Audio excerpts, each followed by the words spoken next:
Thank you very much, Elizabeth. Greetings to everyone from Pretoria, South Africa. And what a privilege to be able to address you this evening. Excellencies, friends, colleagues, and other dignitaries. It's quite an important occasion for us to be speaking on this topic about the dialogue outcomes. Indeed, as Elizabeth said, quite a bit of dialogues have happened amongst the farmers themselves, as well as with other stakeholders, culminating into this meeting, and they will continue until the summit itself.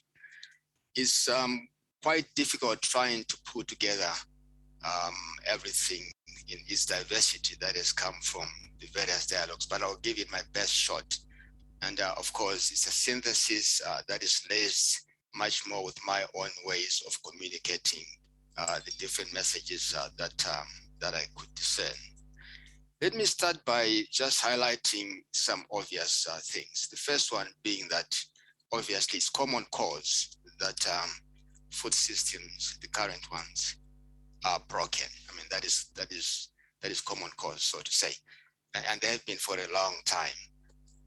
And the brokenness of the system, however, can be differentiated. It's felt differently by different system actors. As we are aware that value chains or the system itself, food systems, is constituted by various actors, and their pain points in relation to the system are also differentiated. So I'm going to speak more about my interpretation from the dialogues and from my experience, what it means to farmers.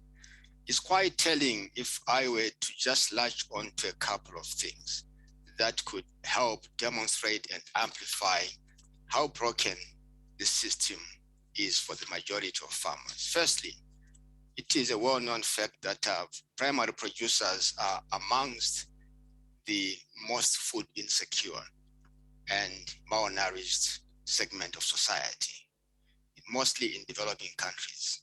So we have a very difficult situation here that those that are responsible for feeding the world are themselves not able to feed themselves or have sufficient nutrients. That's, I think, an important observation that we really need to reflect upon squarely and fairly. The second one really is that the food industry globally is one of the richest, and yet farmers, being one of the anchor points, one of the systems players, are actually the poorest. So you are really in a very rich industry, and yet as a primary generator of that wealth, you are actually in many ways sidelined. In my view, this is a major indictment of the food systems that we have.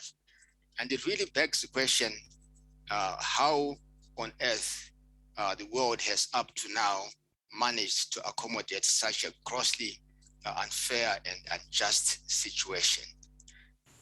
At the core of this problem is really the inequities that exist in the distribution of risk and reward amongst ecosystem players.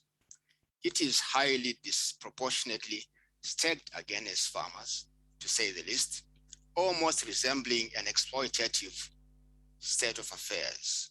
I wanted to say like an abusive relationship within the entire system.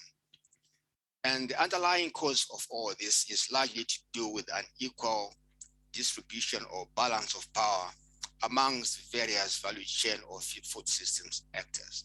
So for me, that is so fundamental that really this should be the focus of the conversations about how to reshape the systems that are going to be inclusive and that are going to be sustainable. Thus, rebalancing of power relations within the system is so critical that without it, producers will remain condemned or consigned to perpetual poverty and destitution, a situation that clearly we don't want.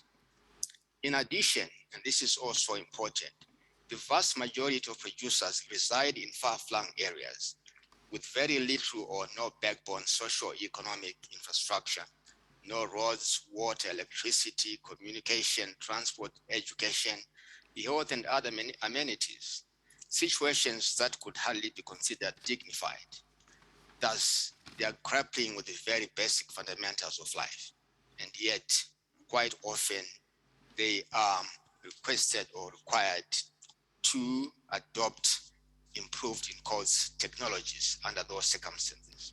Thank you In very this much, Ishmael. okay, We are running short of time. I will come back to you. So let's listen to Ms. Rambat.